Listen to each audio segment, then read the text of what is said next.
Hey everyone, I'm Grandmaster Ben Feingold. This is 5 Minutes with Ben, and I'm Ben. We're going to look at a game played in round 3 of the Sinquefield Cup between Fabiano Caruana and Alireza Firouzja. As you can see, Fabiano has this nice protected pass pawn.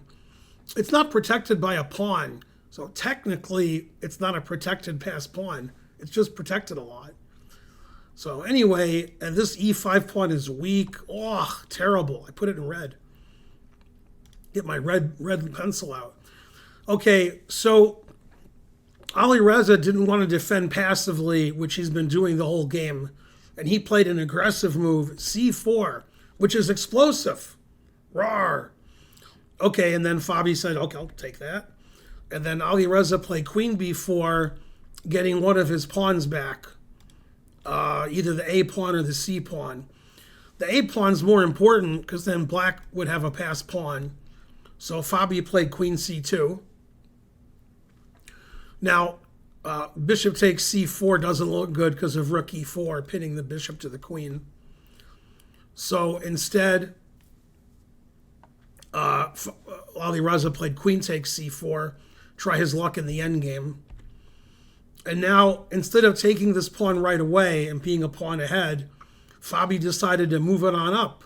Move it on up to the queen's side. D6, with the idea of D7, D8.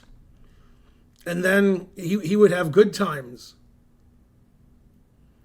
The other one was the Jeffersons.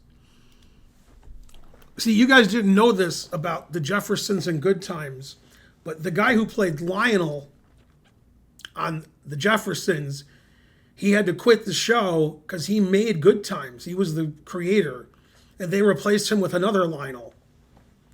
So the shows are actually related in that way. Also, the way that I said, moving on up and good times. Yeah. Okay. So Alireza, got to stop that D pawn. So he played rook D8, and then Caruana said, I got that D pawn. Now, he played the obvious way to attack the D pawn, then we can defend with the bishop on C6.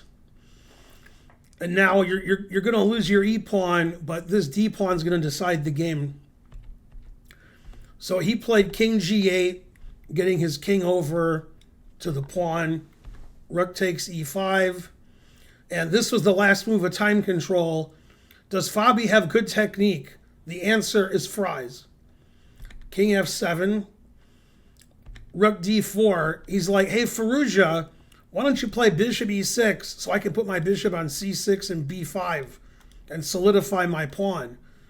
Now, in this position, white can never play bishop C6 because the rook takes it.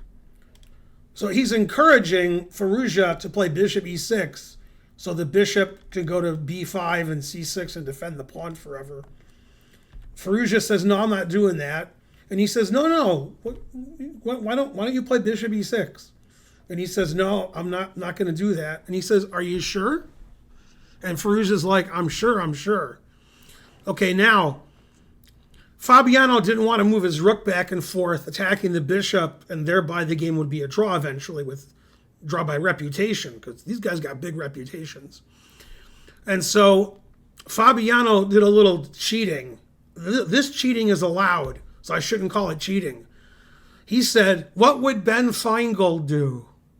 And then he pretended he had a beard, and he went like this. And then he said, oh, instead of bishop C6, I could play bishop B5 right away, which is where I want my bishop anyway, so I'm always going to play bishop F1. Bam! Now the bishop goes to the B5 square, and that's not good for black because this pawn's too strong. In fact, you might say it's 3 strong. King F8 doing nothing. Bishop B5 threatening. Rook E8 check with total destruction. Rook E6.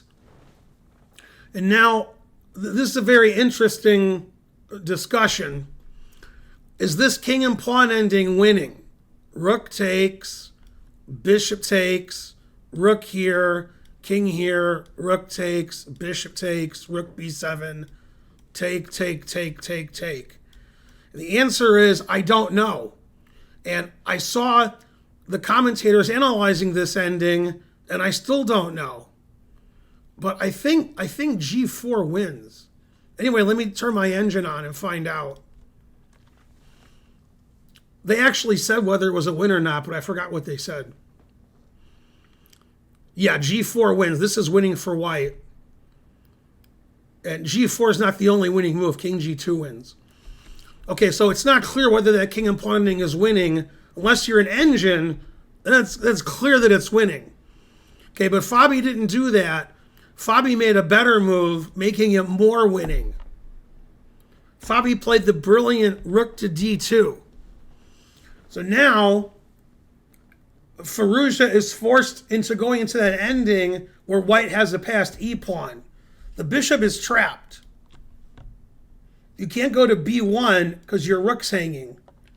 So black is forced to take the rook, and then we get the same endgame.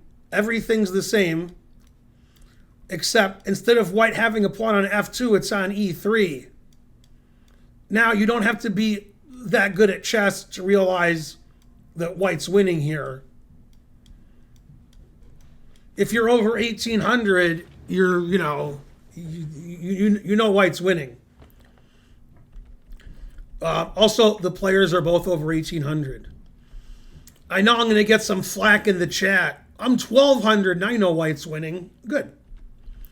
Anyway, so Fabi, instead of going into that king and pawn ending, which may or may not be winning, turns out it is, played rook d2, and now either black is going to be 2 pawns down for nothing with white having a passed pawn on d7, or black's going to go into the losing king and pawn ending. So Firouzja resigned. A brilliant finish by Fabi. Fabi's in first place after 5 rounds. This was round 3. For me, they just completed round 5. So this game's a couple days old. But you guys can catch up because tomorrow, which normally would be round 6, is a rest day.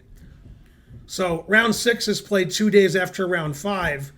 So you can watch a lot of 5 minutes with Ben on the rest day and catch up to all the shenanigans. I'm Grandmaster Ben Feingold. That was 5 minutes with Ben. Please like and subscribe and leave a comment, and I'll see you guys next time. Bye, everybody.